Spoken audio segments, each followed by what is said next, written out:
Good evening, guys, and thank you so much for joining us this evening. Welcome back to another episode of Purple Mic. I'm your host, Erica.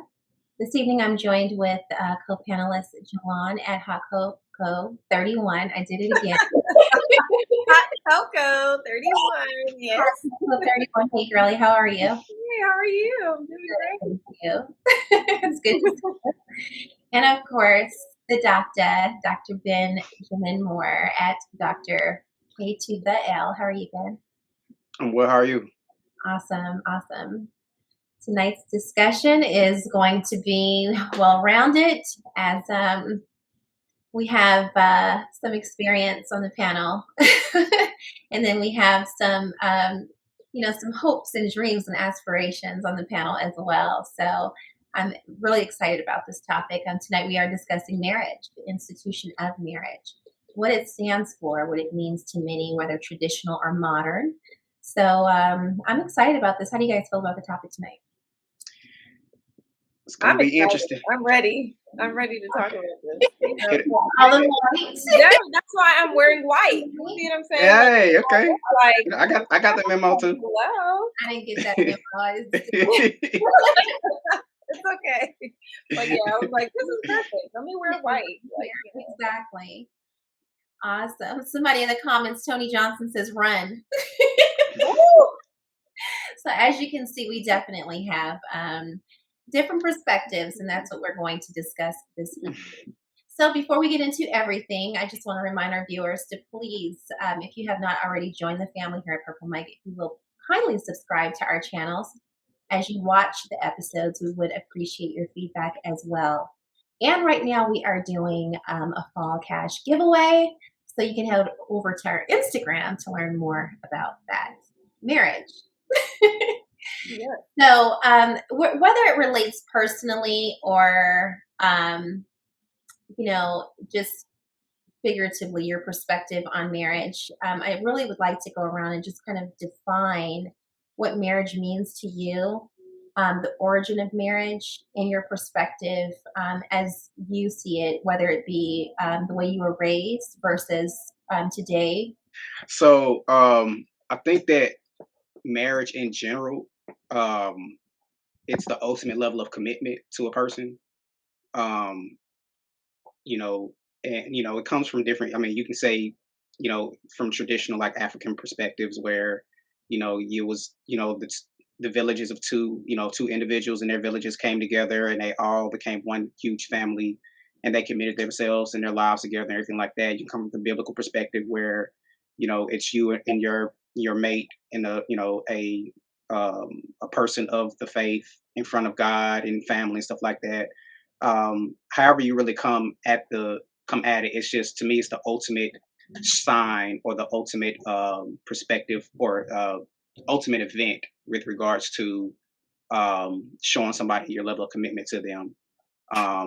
There's different rituals in which you can, go at it. Like I said before, you can do in front of God and your friends. You can, go to the church house, to the courthouse and everything like that. There's different ways to do it, but at the end of the day, it's supposed to be a commitment between you, that person, and whatever deity or higher power that you subscribe to.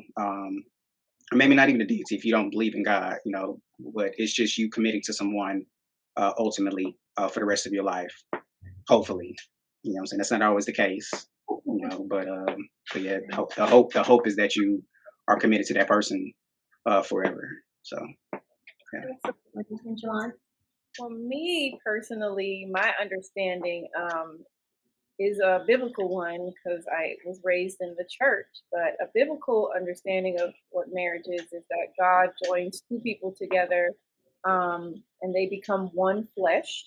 A man will leave his father and mother and cleave to his wife, and they will then be fruitful and multiply and have children and go on for generations to come. And they take this vow before God and their friends and family to make it public so that they are recognized as a couple, as being joined together in holy matrimony. So it's just the joining of two people with God present, and making a life together. So that's really simply what I know to be marriage. Absolutely. For me, the answer is pretty much the same, and without regurgitating the same answer, I think today the mixed confusion is where we change the description of what marriage is. And I know it leaves some question answers, and it also leaves room for a lot of respect because we have to adjust our way of thinking to respect what others choose to do inside of their households, inside of their livelihoods, and whatever they transform marriage into for them. So I like to kind of stay away from the world's views and the way that they've kind of mixed up the origin and definition of marriage. And I'm very traditional. A lot of you guys probably know that after watching previous episodes. But yeah, I definitely agree with Ben and Jolon in the fact that Genesis 2:24 says that a man and woman will become one. So I've experienced marriage twice, and in marrying my son's father, I definitely learned a lot, being that that was my first time at a very early age. The second time around turned to be turned out to be, excuse me, more of a learning lesson because of where I was in life. So we will definitely explore, I guess, the maturity as well as the maturation of marriage as we grow as people and how it can change throughout the years as well. So Ben, what are some of the foundational tools that you either personally use or you feel are important inside of marriage? Good question. So, I too have experienced marriage twice. Once really young. First time I got married was, I believe I was 20. And I think back then, I'm like, what the hell was I thinking about? Like, just, Mhm. Lord have mercy. Anyway, 20. And we was actually married for a while. We were just separated for even longer. Oh, we were married for a while, but we just separated for a long time as well. Um, and that was with my daughter's mother.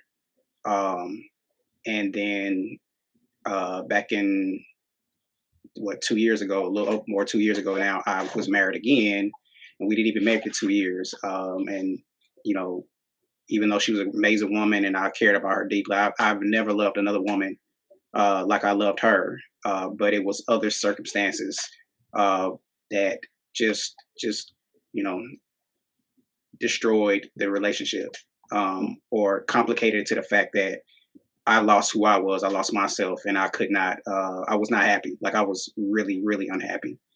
So, with all that being said, to your point about, or to your question, more specifically, just want to give a little background for mine. So you know where I'm coming from. Um, but so the foundation for me is three really foundational keys for me.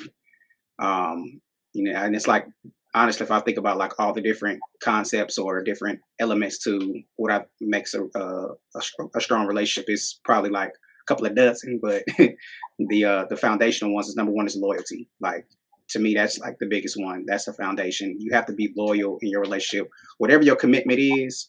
You know what I'm saying? However you commit to someone else, and this goes for marriage, or even like, when you commit yourself to somebody, and when you're building towards marriage, you know what I'm saying? I think that the foundation is loyalty, and Mhm. whatever that commitment is. If you feel like, again, whatever you define and whatever y'all say is how y'all gonna rock with that. You know what I'm saying? And so that foundational piece is loyalty, plain and simple. And I think for me, that's one of the biggest things that's missing in our relationships, particularly romantic relationships and marriages and things of that nature. Um, the next one is honesty. You know what I'm saying? Like, people these days just not honest about stuff, even if it's whether good, bad, or indifferent, ugly, whatever it is. Just be honest, be real about what you're doing. Me personally, I'd rather you hurt my feelings with the truth than to placate me with a lie.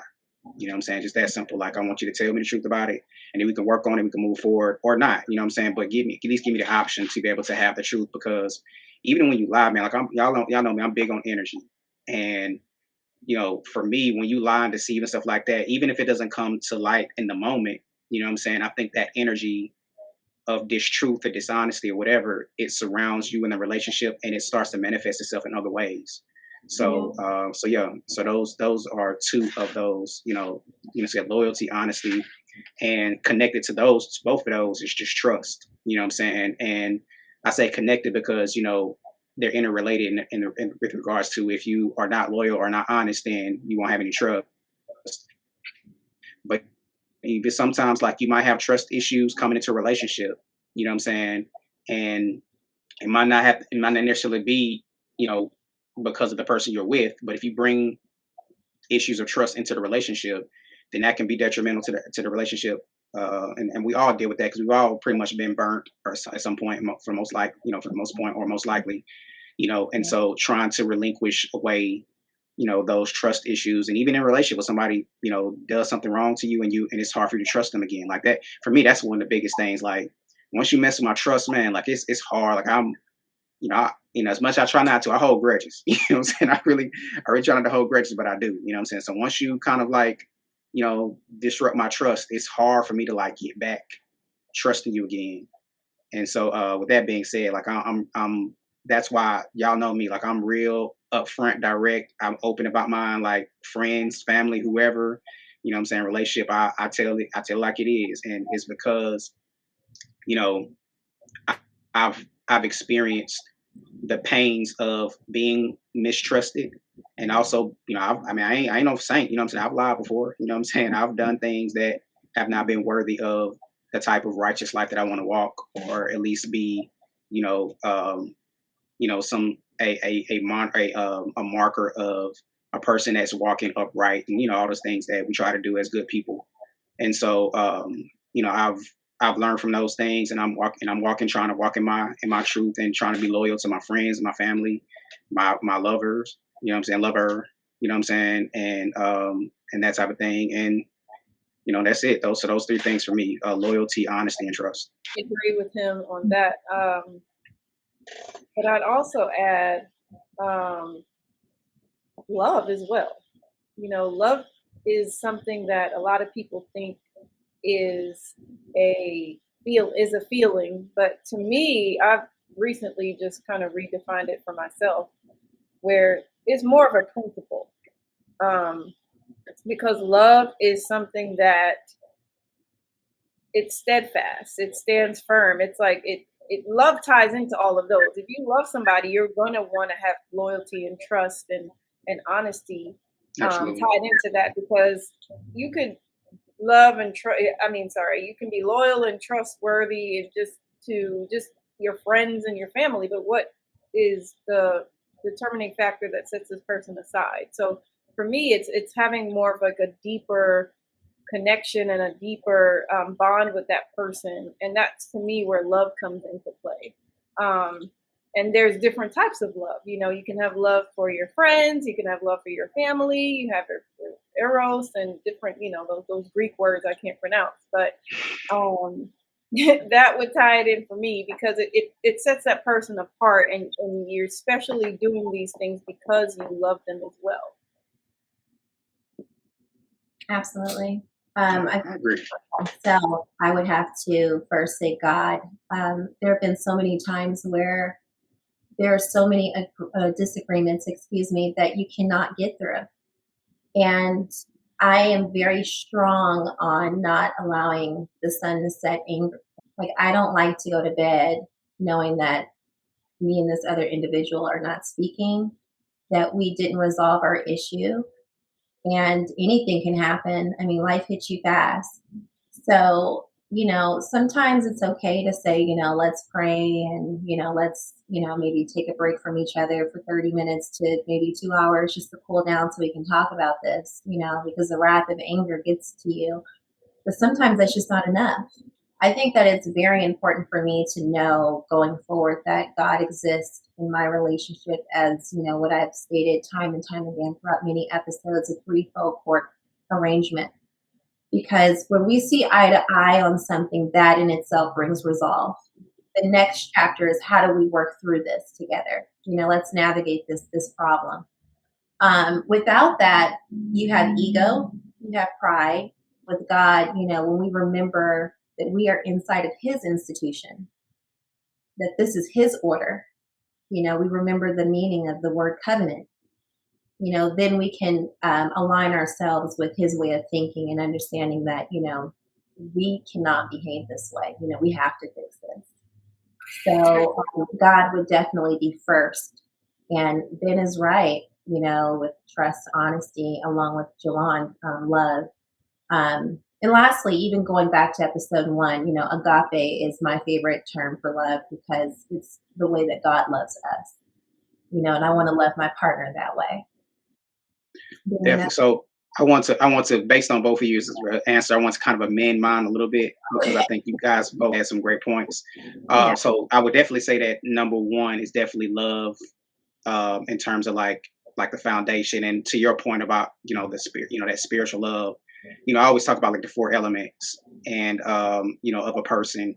And so spiritually, or the first element to an individual, I think is spiritual. The spiritual part of the self. You know what I'm saying? That's the most fundamental part of ourselves. And so, with that being said, to your point, Erica, I do agree. Like that that spiritual, godly, ethereal element. That's the first part of everything. And if in terms of a concept, I definitely agree with Jolon that love is the first one. As a matter of fact, I was looking at, I was like, I wrote a whole love manual, and actually, love is the first component, and then loyalty, and then honesty. And so yeah, I would say that those top 3 things are love, loyalty, and honesty. And in terms of like what you bring to the to your partner, and to what your partner should bring to yourself, it should be in the order of spirituality, or spiritual, mental, emotional, and physical. Those are the layers in which you should nourish that other person, for a healthy relationship. So When you look at it all, like we all are saying exactly the same thing. God is love. So when you have Him, right, you will love, and then all of those things will follow. So it's like almost like Erica said, that 3-stranded cord. When you tie it all together, it's stronger than just the 2 people alone. But when you have God in the midst, that's the glue that holds everything together. And because God is love, you're going to love that person as God loves you. In many other cultures where the family chooses the marriage mate for that child, they don't know each other. They don't necessarily love. arranged marriages. Yeah, it's those marriages statistically they last longer, but they don't go into the arrangement loving one another. They don't go into the arrangement necessarily even knowing each other. They know about their family and the family's history. I think today, because we have more rights in place, we can think of it as an arrangement of love. And I think a lot of times we think of the Disney fairy tale, and we grow up as little girls playing with dolls, Kens, and Barbies, and they get married. I don't think that arrangements start with love at all. Like in some cases, yes, they do. People date, they fall in love, but in other instances, I don't think that it's always about love. Sometimes it's about business. What's going to work for my future? Is this person going to be a great partner for longevity, legacy? What do they add to my livelihood? I don't think that it's always in the order of love being the first. So I think it varies for many.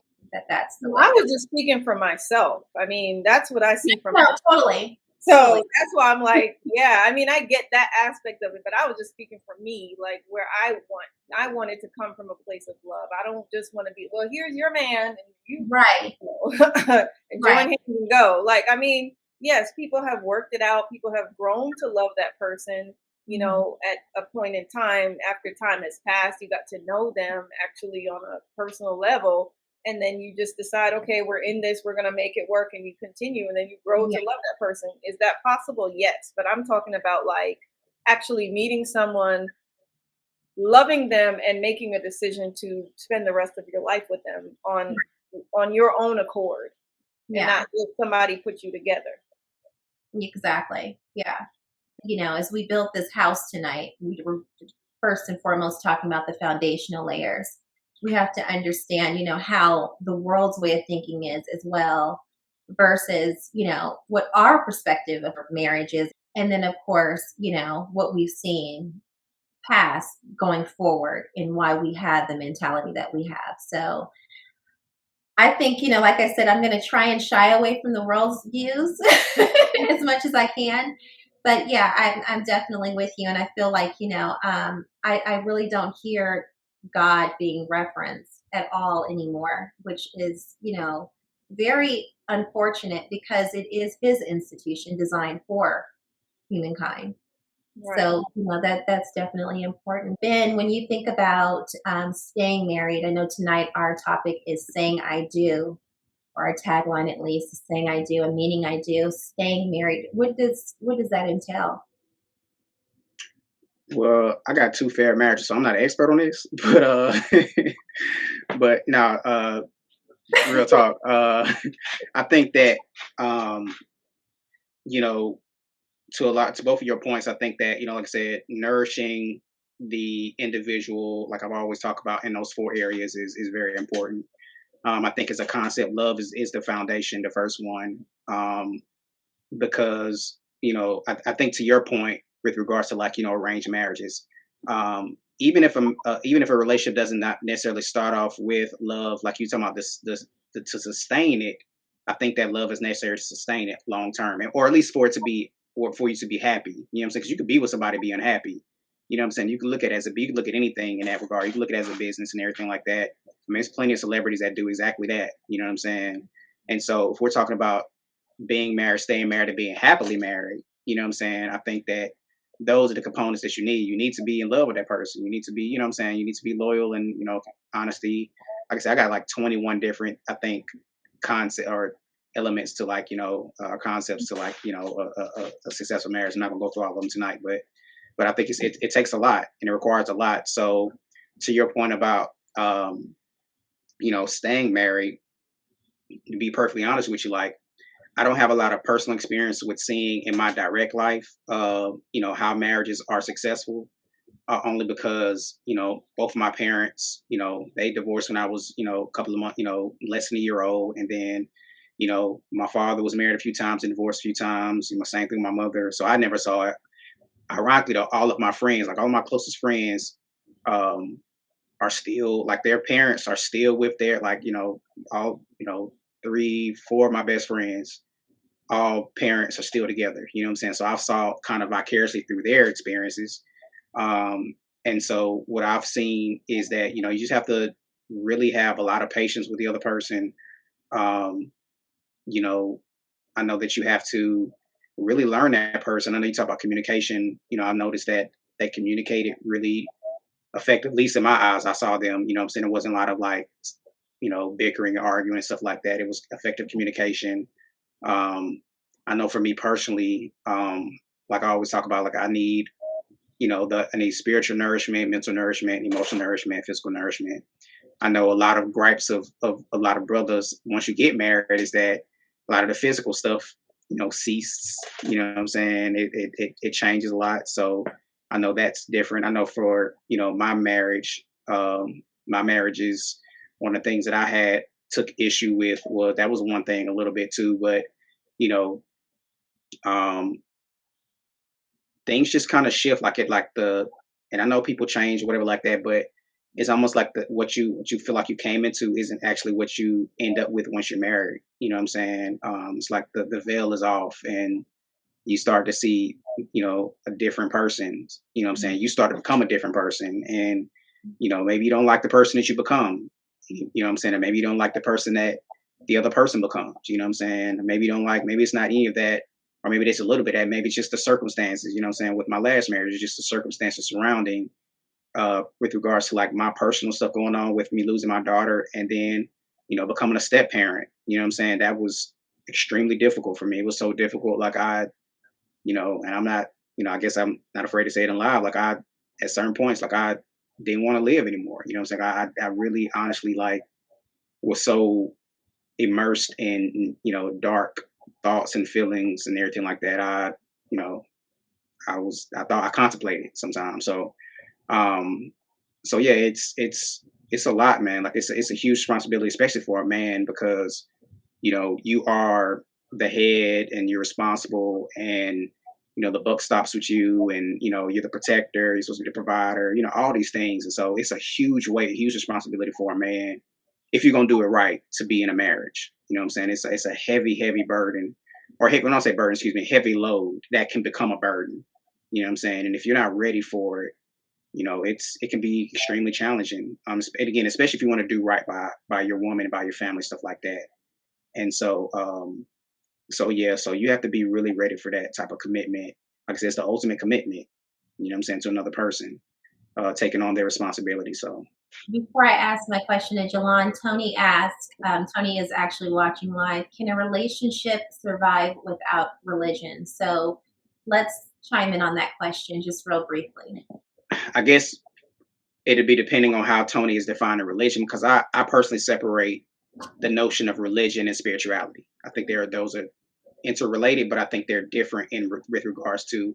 I think spirituality is your personal communication with a higher being, something higher than yourself, a deity, however you want to, whether you want to say Jehovah, like Christians, or Allah, like it's a personal connection with a higher deity. Religion to me is you know a collective mass, understanding of how spirituality works, that is based on historical narrative. So, Christians have their religion based on a particular narrative. Muslims have their understanding of spirituality based on based on a particular narrative. And those narratives have historical and cultural implications and things like that. I separate myself from religion only in that I feel like, again, regardless if there's a book that talks about, a spiritual historical perspective, I know that I have a connection with the higher being, even before I knew that, there was such thing as a Bible or a Quran or anything like that.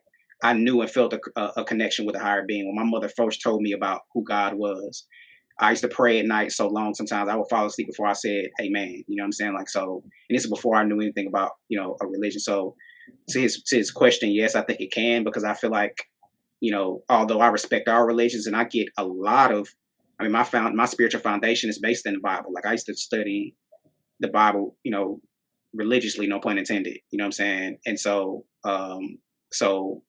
and then I started to understand different spiritual systems, things of that nature. So, I think, yes, it can survive without having a religious perspective on it, because you can come from a spiritual perspective. But I also think that even beyond that, even if you don't believe in even if you don't believe in a spiritual, and like there's no such thing as spirit or something like that, yeah, I guess it can survive. Like, as long as you make the commitment, because I guess at the foundation, it is a commitment. You know what I'm saying? But I know that from a religious, particularly Christian perspective, that's not correct. So it just depends on your perspective. And So I Jolon, know. do you feel like marriage? It's really hard because when I look at the origin of marriage, of course, I may sound biased because I'm a Christian. But if someone can explain to me where else this concept of marriage came from, then I can get on board and say, yeah, you can do it without religion. Do you have to be a part of a church or an actual denomination to be spiritual? No. So for me, defining religion, it's kind of like it goes along with, I don't want to say, well, like ritualistic things that you do, like praying and going to church and things like that. Yes, you can have a marriage on paper, saying that, okay, these two people are married legally, and without religious, I guess, notions behind it. But it's really hard to define what that is, because for me, like I said, the origin of what marriage is, the institution of where marriage came from, it's hard for me to separate that. So if you just want a piece of paper to say I'm legally joined to this person, we're going to change our last names, insurance is in this person's name, or healthcare, sure, you can do that. But what what is marriage? What defines what marriage is? If somebody can give me that, then I can go with that. But until then, I can't speak on that, because marriage is a commitment between two people ordained by God that joins these people spiritually together. Because marriage is not just a physical act; it's also a spiritual act as well. So I can't say. Mm-hmm. Okay, so tying in, I like what Ben said about responsibilities of a man, and that was a great segue into our next question: the responsibilities of men and women, gender roles. Going back to, I believe it was episode 5 with Leo, Jolon, and myself, we talked about gender roles, and that is a funny conversation that we had. But we really talk about the male and the female role and the responsibilities today. Ben, how would you define the roles of man and woman, the responsibilities of a man inside of marriage? Yeah. So again, coming from my particular perspective, and because I know there's certain biblical notions towards this question, but for me personally, I think that my first responsibility as the man in a relationship is to be the protector. You know what I'm saying? That's my not. I talked about that before. Like, the man is the protector, and I look at, when I think about a lot of these notions, it's like I like to look at nature. You know what I'm saying? Once, man and woman come together, they have a child. The woman is pregnant, and she is in the stage of creating life. You know what I'm saying? And so she's not able to defend herself in the same way that she could if she was not pregnant. So therefore, that means it's the man's job.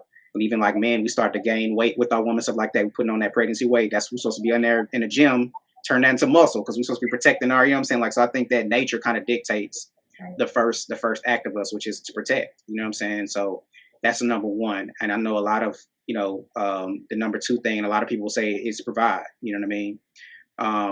And so, because we're in the 21st century now, there's a lot of different notions about who provides what, and women having, like you said, certain, a lot more rights, and you know, especially black women are out earning black men, out educating black men. So y'all got all the bag, y'all got the bag now. So it's like y'all make totally different decisions, stuff like that. So, um, there's some implications there, but I think that you know those are two of the main things. Like, I'm saying, to protect, provide. You know, besides that, like I always talk about, like, making sure that you're being this, the spiritual leader, with it, whatever that looks like, whether it's, you praying together, or y'all doing some sort of religious oriented, rituals, going to church, or, doing communion, things of nature, if you're Christian, or, maybe y'all into crystals or stones, what I'm saying, or whatever it is, y'all meditate, do yoga, whatever it is, what I'm saying, being, spiritually sound in that respect, being mentally stimulating, stimulate each other mentally, especially as the man, being a teacher of sorts. You know what I'm saying? You want to make sure that you are elevating yourself to a point where, you are able to pass down information to your wife, who is the first teacher of the children, who passes it down to the children. You know what I'm saying? So it's a trickle effect. Being the emotional support, and you know what I'm saying, I think I recently wrote something on my Facebook page, a little story about the man, like a woman was having a bad day, and like how he can emotionally support her and stuff like that. I think that's really huge, especially these days. Women, have a lot of women I talk to have talked about, like, that's one of their biggest issues right now, is that they don't feel like they have enough emotional support. And I think, Erica, you've even talked about this, like, having the provisions they providing for you, materially and monetarily, but not really providing that emotional support that you need. And a lot of times that's more important than other stuff, because again, y'all can get y'all bag. If you're pretty out here in these days, especially, you jump on Instagram, or like we're talking about, what's the OnlyFans or something like that. You got a pretty face and nice body, you can make some money now, as a woman these days. But it's not a lot of men that are. I don't say it's not a lot, but we don't hear about a lot of men, or at least, again, rephrase. I've heard the gripes of women that I've talked to, that's one of the notions that is missing, which is that emotional support, and then the physical support. I mean, you need to be You married, you need to be knocking that thing down. She need to be coming out the bedroom bow-legged and satisfied, and like gotta take care of that, take care of the bedroom too. So those are things I think as a man, whatever that looks like for you, Yeah. need to be make sure that's in order as well. So, question from the audience watching: are you less of a man if your woman is the breadwinner? Jolon? Absolutely not. I feel like Okay. that's just money. Money can be made on either side. I will not look down on a man who makes less than me because he's grinding every day. What if he's in his career and he's shining? I mean, that's just one aspect of it. I think a lot of people put too much emphasis on the wrong things, the material things of what a relationship entails. Like money can come and go. You could lose your job tomorrow. What if he's the only breadwinner? You know what I'm saying? Then what? He's still providing. So I feel like no, that has no bearing on whether a man has value or not. When you vet each other and you ask each other, like, what do we want? Do Yeah, you? I feel like having that conversation too. I mean, if you have goals and dreams, it takes planning.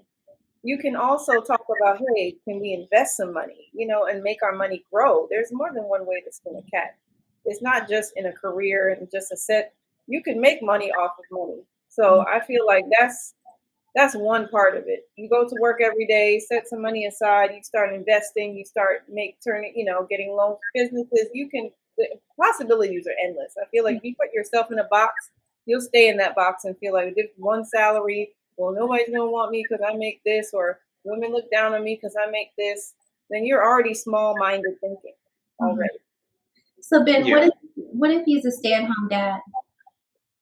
I mean, that's possible. And before I ask that point, I want to go back to that other point real quick because I actually have like in my past marriage, my former spouse, she made more money than me. I mean, she got the bag because she had a really good job, worked a government job. I mean, she was, and then she got promoted too. So what I'm saying, and I was in school, my PhD program, I had my business, I had two other jobs, I was working like a Jamaican, and she was still making more money than me. You know what I'm saying? So I mean, so I was fine with that. I'm saying, I don't have my ego because I was still take, my own responsibility. I still had to make, I was still paying majority of everything that was going on, everything like that. And that wasn't to say like that would make me less of a man if I wasn't doing my part in that particular respect. But I just say that to say that a lot of times, um, when we are in positions where, as a man, we are kind of dealing with, and we're all dealing with, is like the traditional values with, traditional values and gender roles versus contemporary circumstances. Like we're not, it's not the 40s and 50s and 60s no more where a one income, I go to the factory and work that one income and that can sustain us. We could buy a house, a car, and take care of 2.5 kids no more. That's not like that no more. You know what I'm saying? So it's a totally different day economically, and our circumstances as a society are totally different now. So it requires two incomes these days, unless you get in the bag for real. Unless you make a six figures, it requires two incomes these days to, sustain things. I mean, hell, we fighting. A lot of folks is fighting for minimum wage, $15 an hour minimum wage, and that still ain't really enough. You know what I mean? But anyway, so going back to your point about the stay-at-home dad thing, I think that's possible. Me personally, I would want to have like some kind of business. You know what I'm saying? Like I want to have be doing something, you know what I'm saying? Not to say that if I don't, for me personally, not to say if a man doesn't choose it and he's literally just a stay-at-home dad, that something wrong with that. I don't think there is, because if a woman has a good job and everything like that, I think that's cool. And you do your thing. Like I said, me personally, I guess because I have so much ambitions and ideas and everything like that, I would personally want to be doing something. I don't mind staying home with the kids, but I'm gonna have me a hustle too. You know what I mean? Me personally. But I definitely think that there's definitely room for that, especially today's day in today's society. There's room for that, and I wouldn't look down on any man that chose to stay home with the kids. As a matter of fact, that's a hard look. I've been a single father before, and that is a hard job. Like raising a child on your own, you know what I'm saying? That is not for the weak. You know what I'm saying? Like Well, I the commend same part. all I commend all single parents, particularly women, especially Black women, who y'all been doing it for a minute, on top of all the other things we got to deal with in society. So big ups to our women for being able to do that type of thing. because raising a child is not, it's the only job you have that when you can't call off, when you sick, you just got to deal. I mean, we're all different elements of that. So I would commend any man that would, have the opportunity to do that and to do it well. So. Mhm.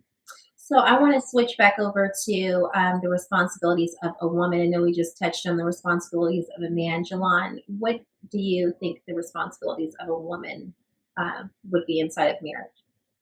To not nag her husband. All right, Because rah rah. yeah, because part of the domestic duties, also men want to be emotionally built up too. I feel like we all put all the emotion on women, but men are people too. And I feel like you coming home every day, rah rah rah in his ear. He had a hard day at work. He has a lot of stress out there dealing with the world, and he comes home and his palace is not a place of peace. You're gonna have some problems. I feel like part of you being a wife is being, that safe place for him to be able to come home to relax, to unwind, to be open, to be vulnerable, to, just kind of be human in his manliness, so to speak. And then when you start catering to your man, it's more so appreciated. I feel like you have, a calm dinner and just have him relax and just, feed it, feed him if need be, or, just pour into him sometimes. Yeah. Yeah, because I feel like, men strive to please, men aim to please, but I feel like women, on the side of the emotional side, we should tap into that as well because they're human beings like we are. They I deal want to with be called. I want to be told I'm fine too. So. yeah. You know what I'm saying? Words of affirmation, like, babe, you're doing such a good job. It's like it does a man really well to hear those things, and it boosts him up and builds his ego in the best way possible. So that way he can perform and go to work and do the best that he can do for his family. And he comes back energized, he feels fulfilled, he feels, loved and appreciated. Appreciation, definitely. We have talked about the love languages several times on this show, on this platform. And my question is, do you feel it's important to concentrate on your mate's love language? Or do you feel like all 5 of those love languages still matter? Ben? I definitely think that you should know the major love languages, like for your partner, absolutely. But I think all of them are important. You know what I'm saying? Because I think we talked about this before too. Like, my 2, like when I did the love language thing, like my top 2, like I think 80 to 90% of my top 2 were like, what was it? Words of affirmation, I think it was 1, and physical touch was 2. Okay. And then right under that was quality time, and then like the gifts, and I think it was gifts, and what's the other one? Acts of service.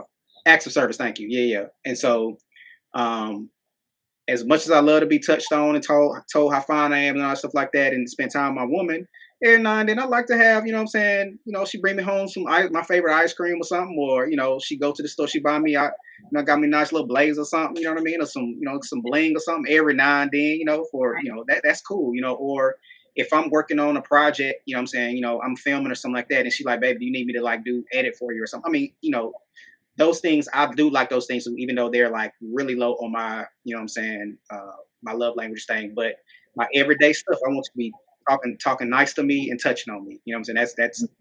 That's what I need. But those other things are important as well. Yeah, definitely. Nice. So if you're dating a person and they pique your interest, you guys have been dating for 6 months, a year, 2 years, 3 years, 5 years. And they have y'all, at this point, y'all be ready to fight now. right. They kept your interest. They have kept you excited. You guys are having a wonderful time. How important is it for that person to continue doing what they did to get you? Jolon? I think the question it's very important. It's very important within reason. I mean, life is going to change and some things are going to change, but I feel like it's basically the showing of interest. that really is the important factor, because it shows that you're still important to me enough so that I do take those things into consideration and don't forget the things that piqued your interest and brought you closer. It brought us closer. Those new experiences that we had, and to continue those so that the relationship doesn't get stale or get old. It's just learning how to navigate new things with that person and new adventures within reason. Because I'm not jumping out of a plane. You talking about you want to go skydiving and stuff, or I'm not doing all of that. But things that are adventurous, that are safe. Okay, that we can do together, and then put that down in the books and look back and create memories and laugh about later and things like that. But you don't want to your relationship to get boring. I feel like a lot of times we get so busy with work and, oh, I got this project to do, and oh, this deadline, and I'm tired.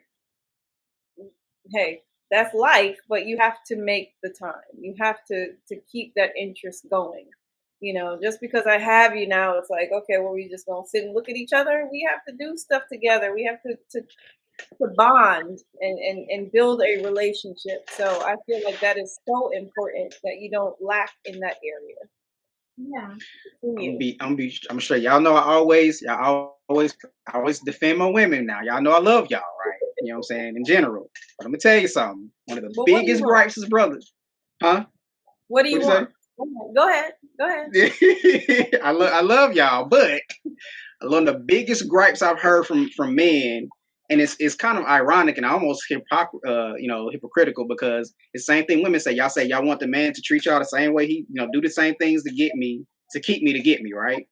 But a lot of brothers say y'all, a lot of men say that's their gripes too. Like, a lot of times, I'm not saying y'all in particular. I'm just saying, like, it's a generalization that, a lot of brothers say, hey, look, those same things, like she ain't hanging from the chandelier no more like she used to. She ain't swinging, what you say, Jolon, swinging from the chandelier like she used to no more. You know what I'm saying? She's gonna come back to haunt me. Let me ask you this: what are some of the details of that statement? Like, what are they saying that women do in the beginning, they don't do in the interim? So, one of the biggest ones is like the physical stuff, right? That wanes a lot. You know what I'm saying? That's one. I think the how, I mean, we all experience this. Like, the other thing is, like, a woman really feeling like she's into you and not taking you for granted. You know what I'm saying? Like, after a while, like, they don't look at you the same way. Like, again, what's so crazy? Like, I see this all the time. I hear it all the time. Like, men and women complain about the same stuff. You know what I'm saying? Like, I hear women say the same thing. He don't look at me like he used to. He don't do this. He's not as romantic as he used to be.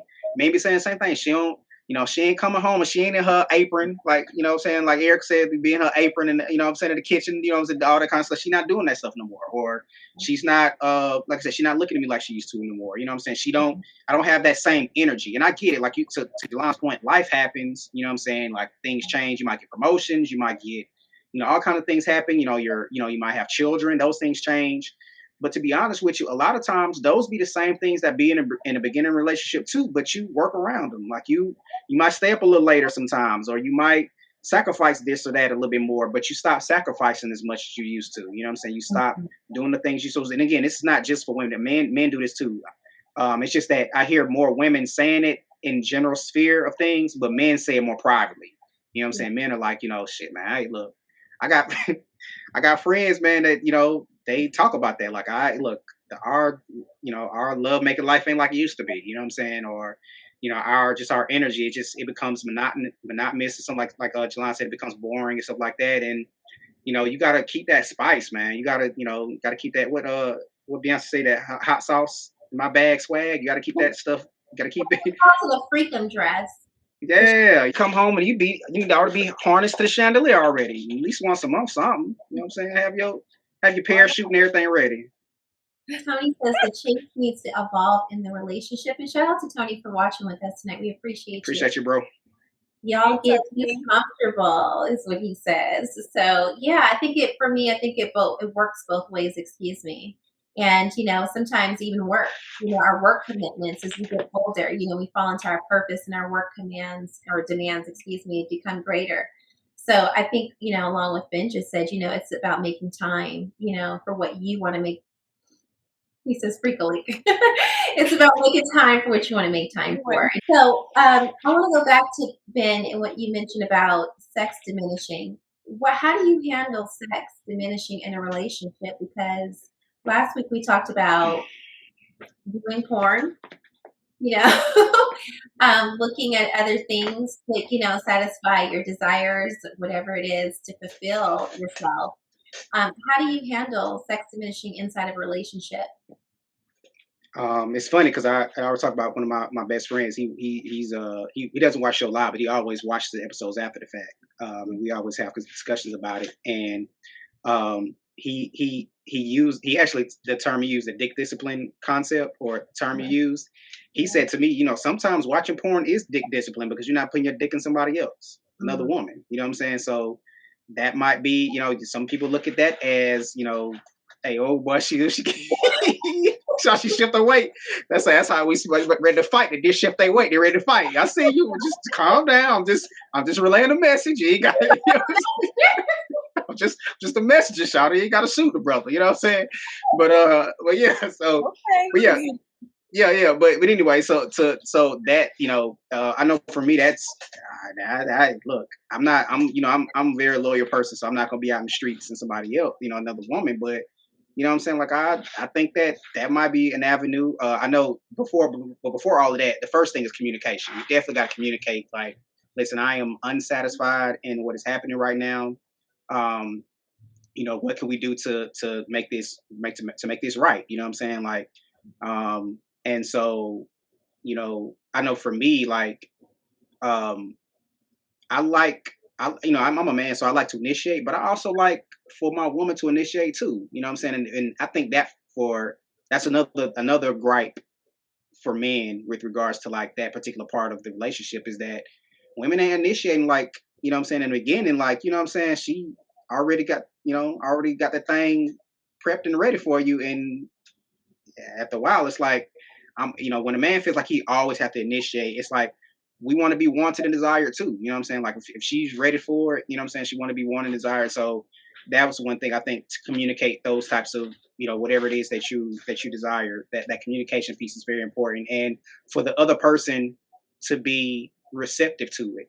And also for, the woman, if that's a particular issue, not to take it to where like, oh, that's all you think about is sex. No, I mean, that's not, but that's an important factor. It's not the whole kit and caboodle, but it's a good for men, it's a good part of that kit and caboodle. You know what I'm saying? Like it's a major part, you know what I'm saying? Because we are physical beings, we are visual beings and everything like that. And so to commit yourself to someone long term like that, you want to have that to be a healthy part of the relationship. And so again, communicating that, for a woman initiating things of that nature. And there are others too, but we can come back to that. Yeah. So, and switching gears, how much is too much? Jolon, how much time do you think couples need to spend together? How much is too much? I mean, everybody has certain needs and we're coming and going. How much is too much? And what do you ideally in a relationship, what do you need? Too much is where you can't go shopping with your girls. He got to be there. He can't watch the football game. You got to be there. He at work. You bringing him lunch every day. Like, come on now. Go do something. Go get your nails done. Go on a shopping spree. Do something sometimes by yourself. Mm-hmm. But I feel like scheduling things, not always, because you want to keep the spontaneity, but, making sure that you have time set aside for date nights and things like that. Even if you do it with couples, I feel like that's still healthy because you're with your mate, you're spending time, but you can also interact with other people. So it doesn't feel like it's just too much of just me and you all the time. It just kind of gives like a well-rounded, break for you guys. But, doing nice things during the day too. Sometimes, okay, bring him lunch, or he brought you lunch, or he, showed up to your job, him taking you to lunch, something like that. But not to be excessive. Like it doesn't have to be every day. Mm-hmm. Make sure that you're spending time with yourself to recharge yourself and then come back to that person, give them time, let them have some alone time. It's okay for them to go watch the game with their boys every now and again, things like that. Or you go with your girls and go shopping, get your nails done, girl talk, blah blah blah, catch lunch, or even go catch a movie by yourself. So just balance, really. Yeah, I think that that's definitely based on the chemistry of the two individuals. Um, you know what I'm saying? I think that the some people just want and need more attention with their mate than others. You know what I'm saying? Like me personally, I wouldn't mind spending, 85, 90% of my time with my spouse. If I'm really, if we really rocking like that, if like you really my, you my chick and I love being around you and I would like this, but I still need that alone time sometime too. And I need to recharge and I need to kick it, you know what I'm saying, or watch the game, like I said, or do whatever to myself. But I wouldn't mind spending, you know what I'm saying, like I said, 85, 90% of my time with my woman. But I'm also cool with, let's say I have a woman that doesn't require that much time. I think that at the very least, 60%, half 60% of your time, like, I think any less than like half your time with your mate, like if you really rocking together, I think that's a bit low, you know what I'm saying? But, for me, I would enjoy anywhere between, 60 to 90% of my time with my woman, you know what I'm saying? And any kind of variations of that, what that looks like. Definitely want her to be out and have her own life, maybe she has a hobby, maybe she likes, I don't know, macrame or something, and she does macrame classes, or maybe she likes, whatever she likes. Say she likes to do beauty and prepping herself. She likes to go to the spa, stuff like that. Yeah, definitely, baby, go ahead. You know what I'm saying? If I got the bag like that, here, go ahead. You know what I'm saying? Boom, whatever. Um, and so yeah, definitely that. So I think that that's more so a chemistry thing, but for me personally, like I said, in a perfect world, I would probably spend, 3/4, 75% of my time, my woman, quarter of my time, 3/4 of my time, I'm kicking it. Other 25% is for self and and the homies, you know what I'm saying? And which are all married too. So we're probably doing a couple stuff like Jolon said anyway. So they still be like, you know what I'm saying? Like, you know what I mean? So yeah, I think that's about where I'm at on that. How important is it for couples, marriage couples, to be hanging out with married people versus single people? Hmm. Good question. Yeah, I really I like. think that That's healthier to me, in my opinion. I have a lot of married friends, and they hang out a lot without me, and that's understandable. right. It's I get it because they have more in common. They can talk. Wives can kind of go off and talk about their husbands, and not in a bad way, but they compare stories or share things and tips like, "Girl, this is what I did with my husband. Oh, I should try that." Or and husbands talk and things like that, and they get advice from other married men. I feel like it's healthy. We don't always see everything the same. And so an outside perspective kind of can give you some insight on, well, maybe I do need to switch it up a little bit, or maybe I should continue to do this. I'm in the right direction, or wait, I'm going left. Let me come this way. So that way you have a gauge on how you're doing. We tend to think that we know it all sometimes and that what we do is right. But sometimes getting a different perspective kind of helps you make your relationship better so that you are constantly like learning how to navigate a marriage. No one comes with a manual to say, okay, this is my husband. Here's his manual. Here's all the things I need. Page 100 when we have this issue or whatnot. So it's just life experience. Yeah, Ben, what's your take on that? How important is it for marriage couples to hang out with other marriage couples versus single individuals? I think it's very important. I think that's again another I think gripe for both sides, really, both men and women. But I hear a lot of men talk about that, like their woman is taking advice from their single friends. You know what I'm saying? Like, and so I think that's definitely very important for a couple of different reasons. Kind of to Jalan's point that you kind of get a barometer for kind of how you're doing, looking at other couples. You can kind of get like I said, compare notes and see like, okay, what's success, what are some things that they're doing that's successful for them, you know what I'm saying? Can we incorporate those things for us, you know what I mean? And then sometimes just humorous hearing other people's war stories, and this and you know what I'm saying, like it's just fun to be in that type of situation. And then the energy is balanced, you know what I'm saying? Like, you know if you want to do something, especially if you want your spouse to be alone, sometimes if you have somebody that's not married or or particularly not even a relationship, you know, you have that third wheel kind of energy sometimes, and you know that can be kind of off-putting. I guess if Jamal would say, he's probably say that's a good thing, but anyway, uh, but yeah, but anyway, so Shout out to Jamal. yeah, Chef Jamal, what up, Mal?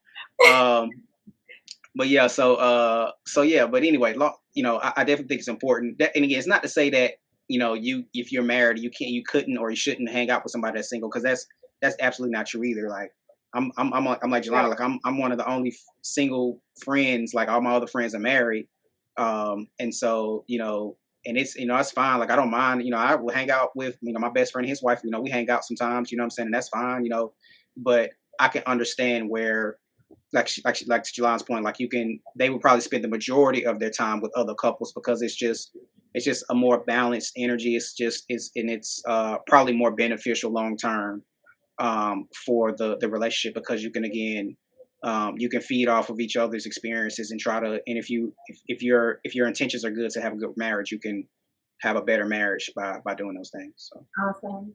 And so, lastly, I want to talk about staying intentional, and how important it is.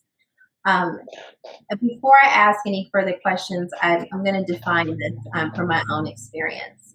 I'm a very giving person, really nurturing, you know, in all, just beyond capacity in all areas.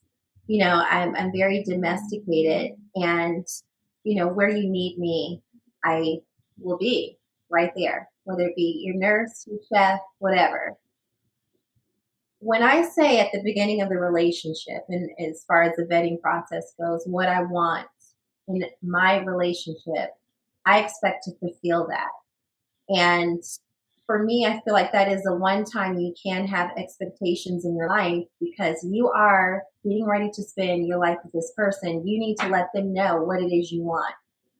And I feel like every time I took a chance on love, um, those intentions, you know, the vetting process and every statement that was made inside of what do you want, it was unfulfilled. You know, mm, sometimes you go years and you wait because that person has to fall in their purpose, or you know, you both need to come to a place where you know it's the right timing. But is it ever really the right timing? So I think the strength in that process is understanding that you're not aligned. And then the heartbreaking part is understanding that maybe this isn't the person for me, because there is no manifesting in this relationship. There's no manifestation.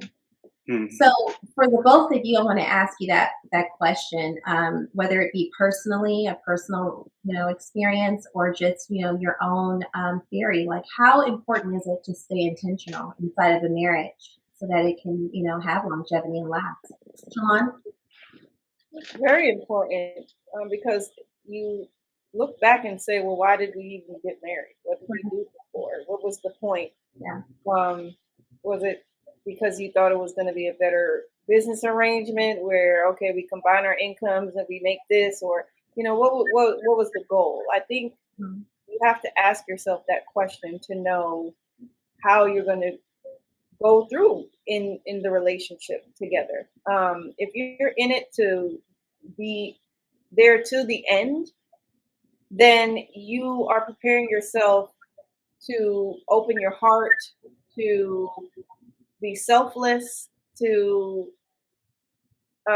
cater to someone else's needs, put them before you, put them, you know, put them above you, and really being living for the other person. So you're making that decision knowing that if I get married, my life is not going to be just about me. It's going to be about this other person that I have chosen to walk through life with. So, with that being said, that is intention in itself, because then it's like, what was the point? Mhm. So, knowing that and having communication, listening to your partner, and truly listening to what they're saying, not just like, oh, well, can you wash the dishes every Thursday? And just that's something small, and then you forget, okay, those things can be forgiven. But if someone is telling you, hey, we're not having enough sex, we're not connecting enough, that's a big thing. And the intentionality of it all is to listen to that person, not just hear what they're saying, but going into yourself and saying, how can I fulfill this person with that request? Because now my body is not my own, and it's part of being in the relationship. So it takes a lot of selflessness to be intentional, because you're giving up something that you would normally just keep for yourself and say, yeah, I don't want to do this because I don't feel like doing it because it's me. But now you can't do that anymore. Now you have to take into consideration this person's feelings, their heart, what they want from you, what they need from you, and try to live happily ever after. Yeah. So, Ben, how important is it to stay intentional? What is your take on that one?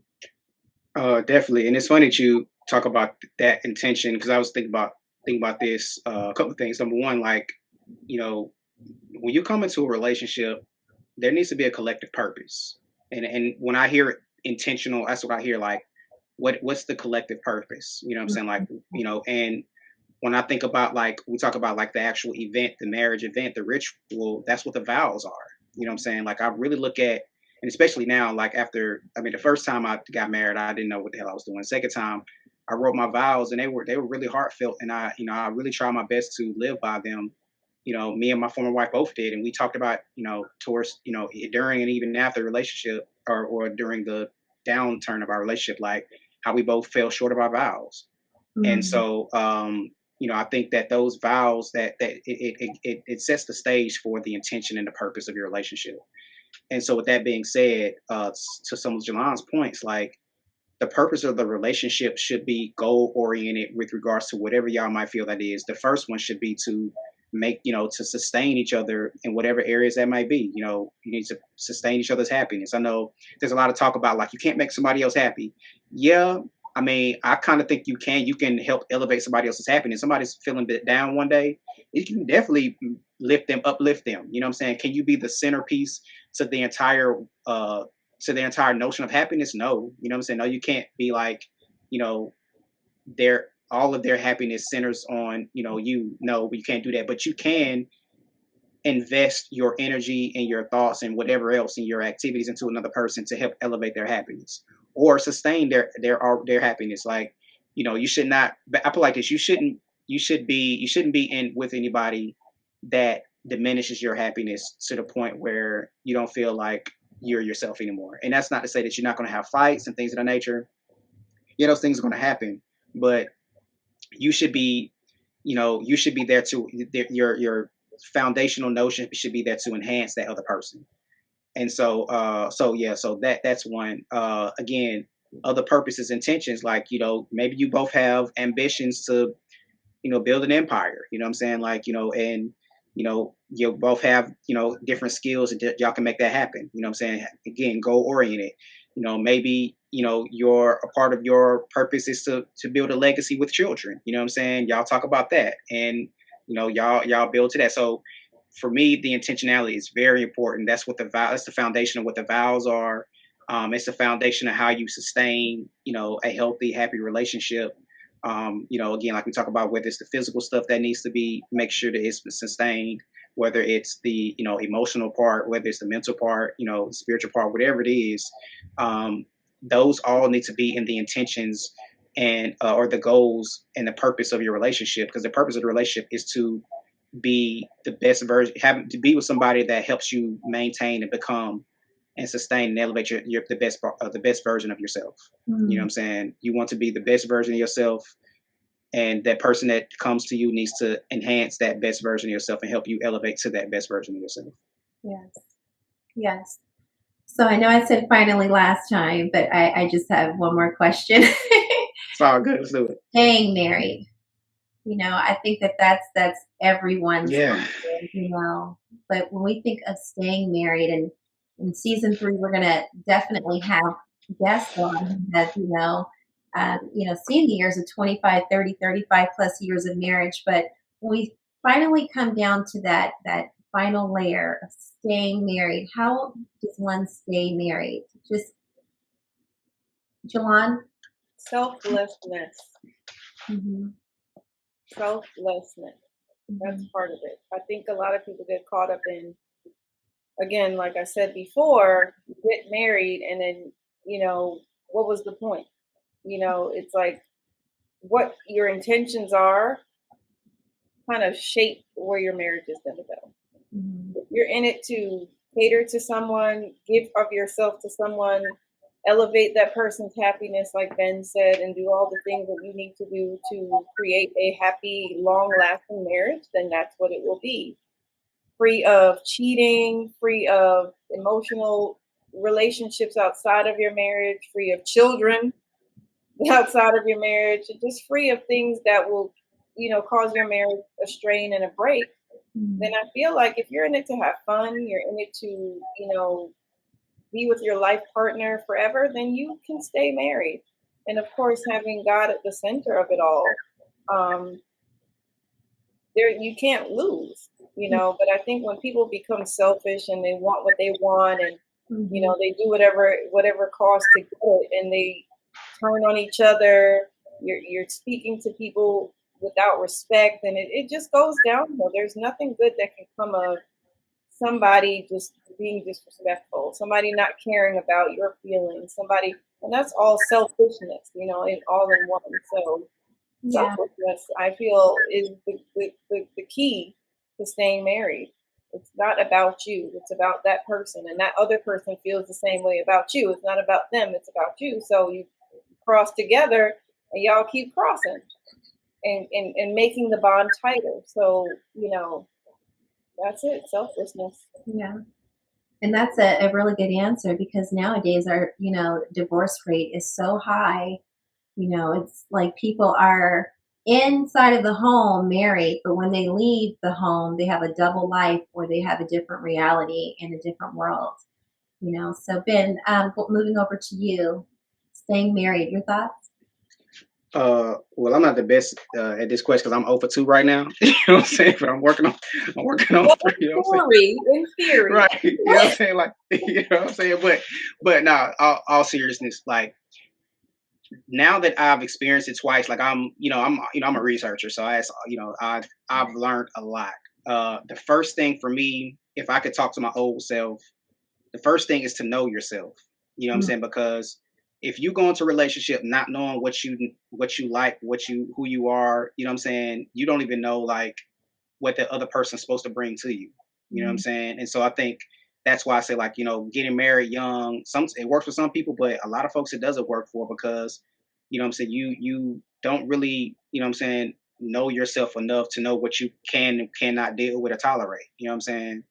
Um, I know that definitely for my first marriage, I was way too young. And even for my second marriage, like there are certain things that I thought that I would be okay with that I just turned out I could not deal with, period. Like, you mhm. know what I'm saying? So you got to really know who you are. Yeah. Isn't it Um, crazy, not to interrupt you, but isn't it crazy how, as I said in the beginning of our opening, you learn so much based on the age, and who you are at that time. right, You can, and it could actually strain you in a sense where you can grow apart. But right. you have to learn how to deal with those things that you don't necessarily like to tolerate versus, what you can. So yeah, that's interesting what you just said.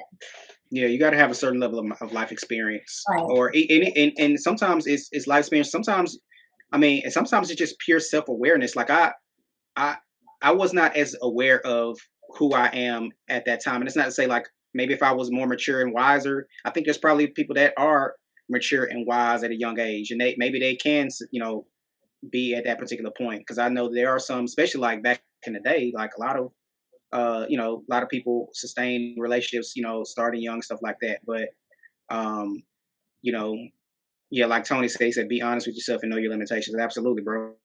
Mhm. And so yeah, to my that kind of piggybacks my point. Like you have to have level of self awareness to where you know what you can and cannot deal with. And so yeah, that's one. It's funny, my uncle, the one that taught martial arts, the one I talk about all the time, my favorite uncle. He always told me when I first actually during my first marriage, he told me there's 3 things that'll make or break a relationship. He said sex, money, and communication. He said those are the top 3 things that will make or break a relationship. And so, if I'm going by his logic, then or his philosophy, then you know, a lot of that stuff, I've encountered as well. Maybe not as much in some aspects, yes, but I know a lot of relationships I have talked about or people I've talked to in relationships that those are is one or more of those three things. You know what I'm saying? It's money related, it's sex related, or it's communication related. You know what I'm saying? So I think those are things to consider as well. So you have to be strong in those things. Um, I know we talked about like love earlier. You know what I'm saying? I think you need to maintain. I think love is, to Jalon's point. I think she talked about it earlier. She said something like, love is. What did you say? Is it a? It's a. You say it's a decision.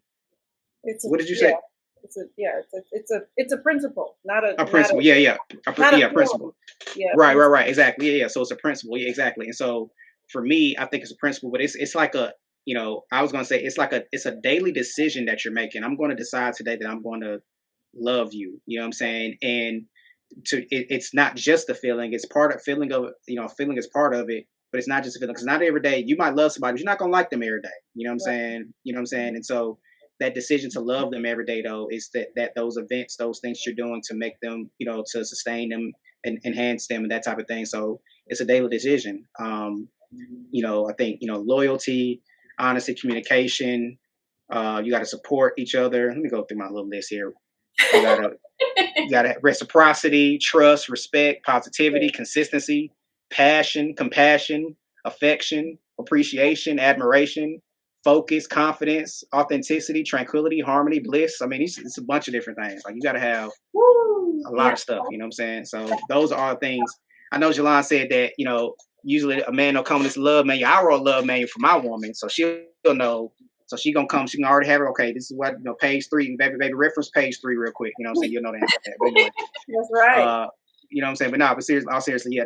I think there's a lot to it, man. Like I think we come into relationships where you know, with this fanciful notion of it. And it can be, it can have its moments of fairy tale-ness and stuff like that. And I think that certain relationships sustain that kind of energy more than others because one thing that we don't and don't consider a lot of times is chemistry. It's just you're just more compatible with certain people than others. So you can have certain levels of I like this person for these particular reasons, but you can have an overall chemistry and compatibility with one person or the other. And I think sometimes we get into relationships because they just meet some of our, and it's not that you have to have the person have to check every single box and everything and be, this, princess, princess beautiful or prince charming, whatever like that. But you need to be making sure that whoever you're with, you have chemistry with them. You have a lot of things that work together, not just one or two that you kind of like or really like, and then like totally negate the others. But you need to have a lot of compatibility with this person. You know what I'm saying? Like I always talk about, for me personally, it needs to be spiritual, mental, emotional, and physical nourishment and not just one or two. Like, and I think as men, a lot of time we get caught up in just the physical part. You know what I'm saying? We don't consider the other things. You know what I mean? And I think as women, it might be the other. It might be just the, emotional part and not like all the other parts. You know what I'm saying? So, because at that time, he provides some kind of emotional support for you, but not these other things, or for as a man, okay, yeah, she putting it down the bedroom, right? But not these other things. And then after a time, because you're not nourishing those other parts, then the physical part goes away. Then it's like, what's going on? So, so yeah, it's a lot. It's a lot to this thing when it comes to like marriage and long term commitments to somebody. It is not for the weary. You know what I'm saying? And it is definitely a commitment that you have to be ready for as a man or a woman, but I think particularly, coming from the male perspective, particularly as a man, because it's a lot of responsibility being the head of a family, or even, even if that's not your perspective, even if you're your co-heads or whatever, however people think about marriage these days, whatever it is, it's a lot of responsibility if you're gonna do it right. You guys always floor me with your answers. Like I got to sit there for a minute and just go, wow, that's phenomenal. And if all that, it's like you said, that communication is very important because you can either accept it for what it is or you can dismiss it. I've told you, I understand that you're not a mind reader and I've laid it out on the table. Now, whether you take it and do something with it is your decision. And that goes back to what you mentioned about the vows. not falling short on those vows. But everything that you mentioned, I like what you said in conclusion about a man and his headship. It is a lot of responsibility. Earlier, Jolon touched on the responsibility of a woman. We have a lot of responsibilities, but I think, there are times where we don't give enough credit to the man. So shout out to the both of you this evening. Thank you so much for your insight, your input. I am praying for us. Thank you. You guys watch episode 14. We did a manifestation prayer together on our cabin trip, and the stars, we're just waiting on them. So, Jolon, I'm loving you in that white tonight. Well, Hey, marriage, that hot cocoa. wear white. Trying to serve somebody else some of that hot cocoa. This little hot cocoa. Hot cocoa in his cup, no, it's tea. Hey. So now it's tea. I want to thank you guys all for watching. Shout out to Tony again for all of your input tonight, your comments, and Appreciate it, bro. With Purple Mike. We love you so much for that. For the rest of you who are watching, thank you so much. Go ahead and check us out on all of our handles down below if you have not already. And we are live every Thursday at 9 p.m. Eastern. Check us out. We have all of our episodes here on YouTube. If you haven't already, please subscribe. Thank you for the hearts. I just saw a heart go up. Like, comment, and subscribe as you watch. Lastly, I know I mentioned it at the top of the episode, but we do have a fall cash giveaway. So if you have not already entered in that contest, go to Instagram/thepurplemic and all of the instructions there for the fall cash giveaway. Jolon, Ben, thank you so much tonight for all of your insight, your time, your love, your just being here, being a part of this family. I appreciate you guys so much. And thank you to our viewers. We'll see you next week. Thank Good you. night. Good night, guys.